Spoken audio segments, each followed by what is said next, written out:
So I've got my solar panel here. Unfortunately, we've got just a little bit of problem. As you can see, the Y connector is just slightly off, maybe about 4 inches off.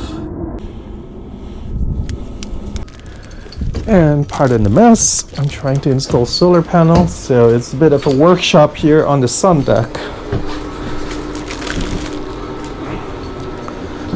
I'm going to need a wire peeler just to make this job a little easier. There you go. Now I have a love-hate relationship with MC4. I suppose they're serviceable, but they are a little bit flimsy. Like, you really want to make sure they're cream tight and snug.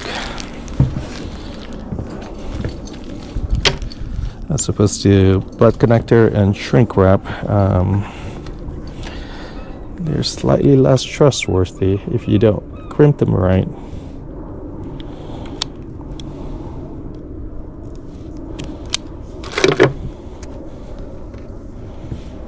Yep.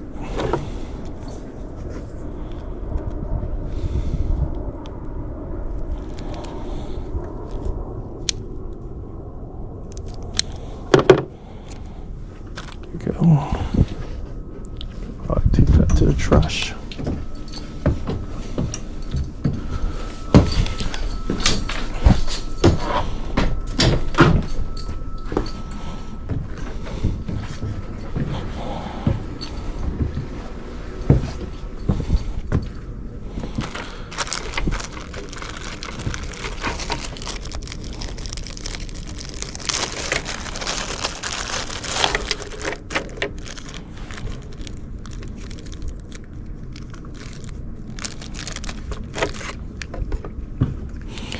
And I can never remember if the male is supposed to have the bigger battle terminal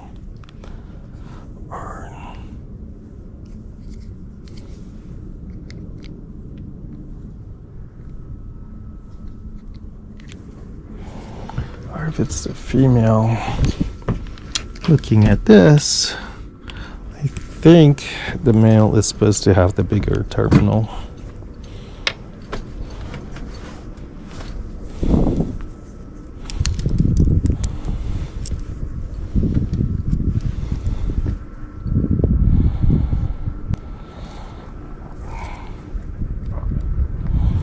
Okay, nice and snug.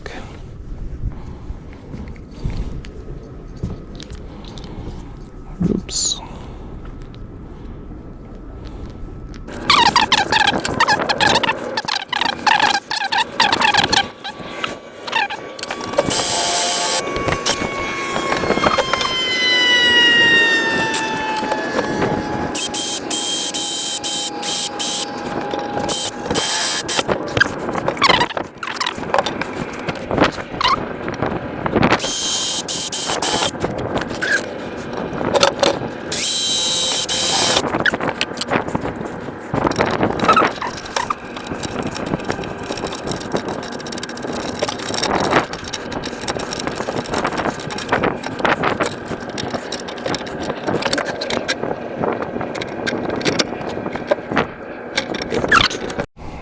Now, on days like this, you really gotta ask, what do you work for?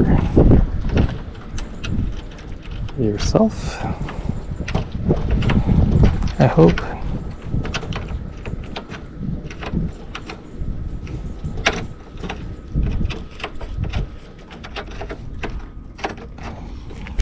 Yeah. I'm hand tightening the nuts and bolts here. Go. And they're gonna go together like that. And I can tilt it a little bit.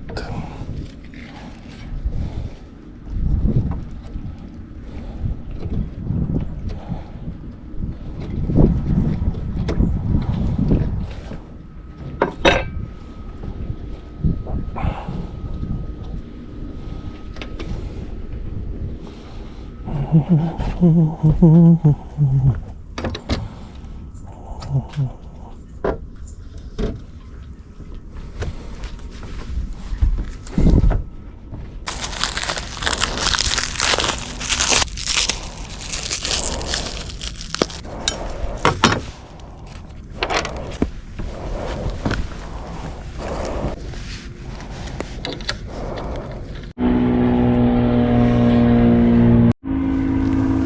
know it's a little bit of a mess right now because I just did a couple of gel coat patches. It's due time. I'm gonna roll some paint over it, and it will look better than this, I promise. But that's besides the point. We are here for the solar panel installation. Now, one thing to note, one of the gotchas, at least to me, about solar panel is that you gotta know what their open circuit voltage is. And for these small ones, they're typically 12 volts. And the larger one here, they are 24 volt. I made sure of that before I go buying this. So, with that said, because there is a voltage difference, I do wire the small ones in series, and then the big one are typically wired in parallel.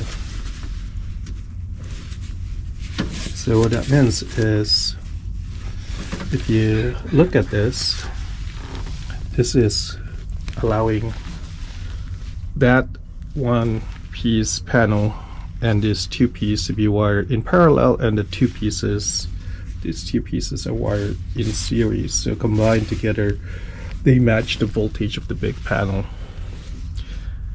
The other thing that you want to keep in mind are the wire sizing. So as you wire more and more panels in parallel, the amps go up. I mean, if you wire them in series, then the voltage go up. But when the voltage goes up, there's often a little issue with that one, is you run the risk of electric shock. Two, it's if one of the panel is shaded, like this panel is shaded compared to that, you can kind of see like the sun is hitting this panel more than these little ones. When there is voltage differential, the current could get stuck, meaning it can't go over the panel that has a higher voltage. You can think about voltage as climbing a mountain. So anything with higher voltage, and typically when they are shaded like this, the voltage goes up.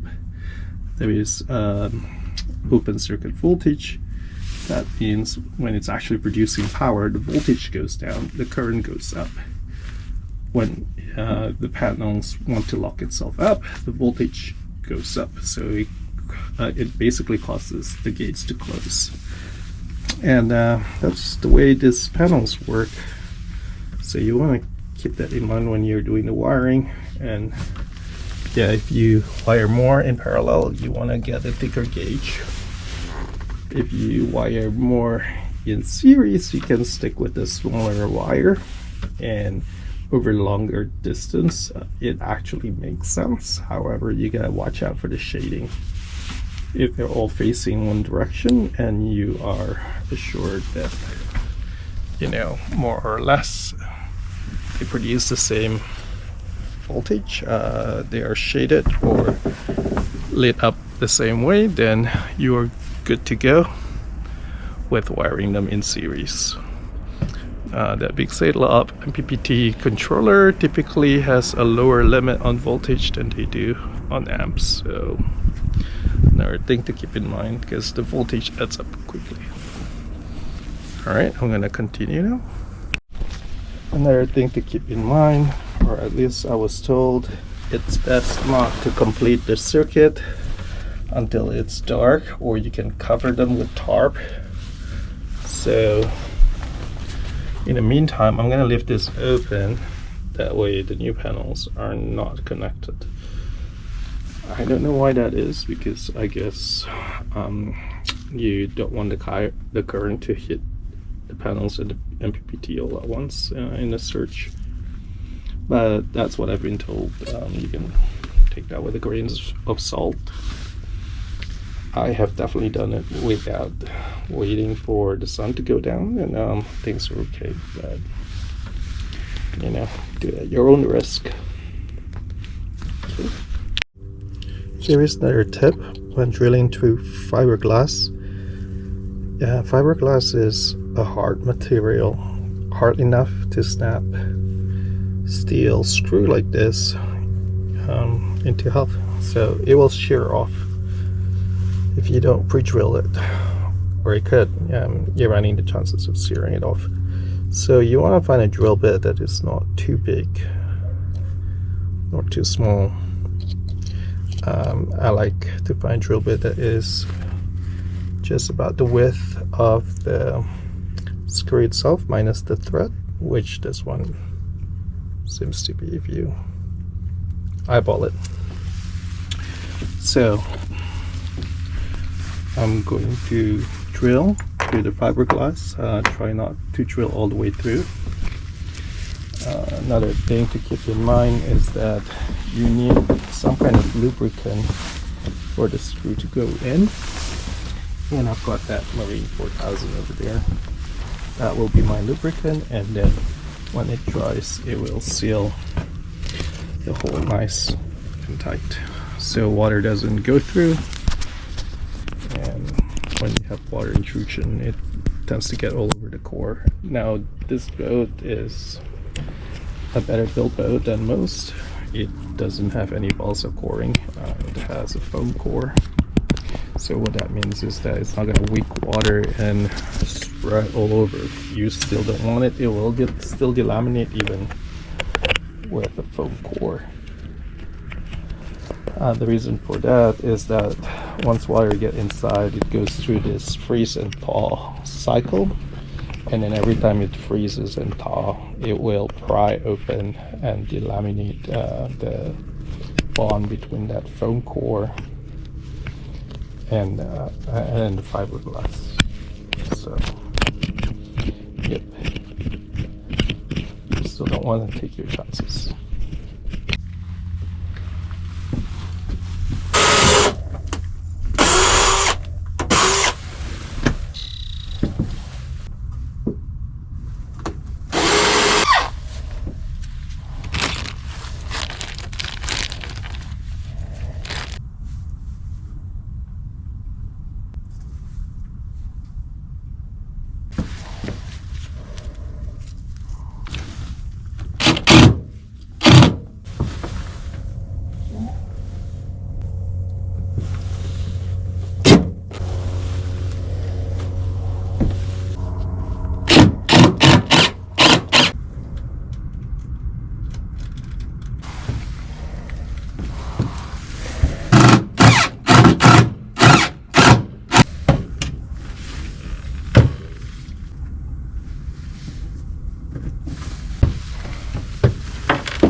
Here's the real reason why I wanted to put that solar panel on top of our hatches. As you can see, these are bifacial panels, which means they're semi-transparent, or at least it allows some lights to go through.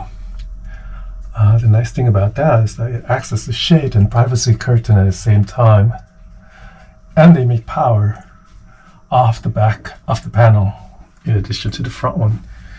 Another nice feature about this is that it actually helps protect this hatch. Now the hatch is made of plastic, and plastic degrade over time, so they start allowing some moisture in. Of course, you can glue them, and you can do stuff to it, and you can replace the acrylic window.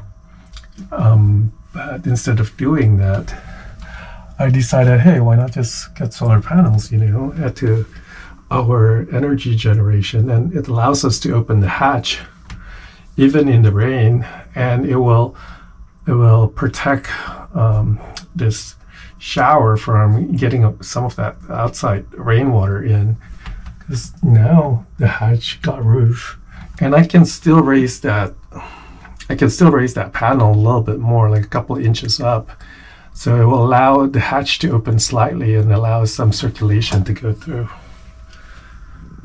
Pretty neat, eh? Now, it was getting a little bit late yesterday, and I really had to rush and try and finish the mounting as soon as possible. I really wanted to be free of it today and move on to other better things, for the time being at least. But I want to show you how the result of the work. And you can see here are the two panels in the back. You saw most of the process of mounting those two. The ones in the front aren't that much different. They're pretty much just more of the same. Mounted in the center, I fabricated a new hole.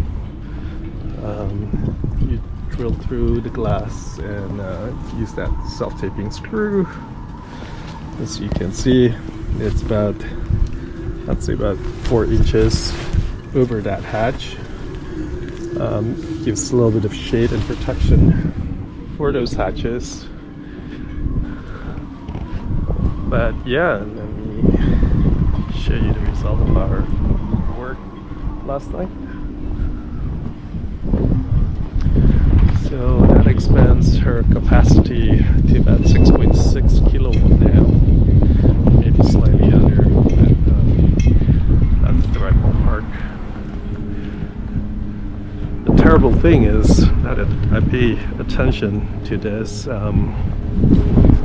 that whole improvisation around mounting these panels, I'm thinking I can at least add another 100 watt over there. That will bring up the total to 6.8. Tempting. We'll see. Maybe in a month or two. I'll wait out.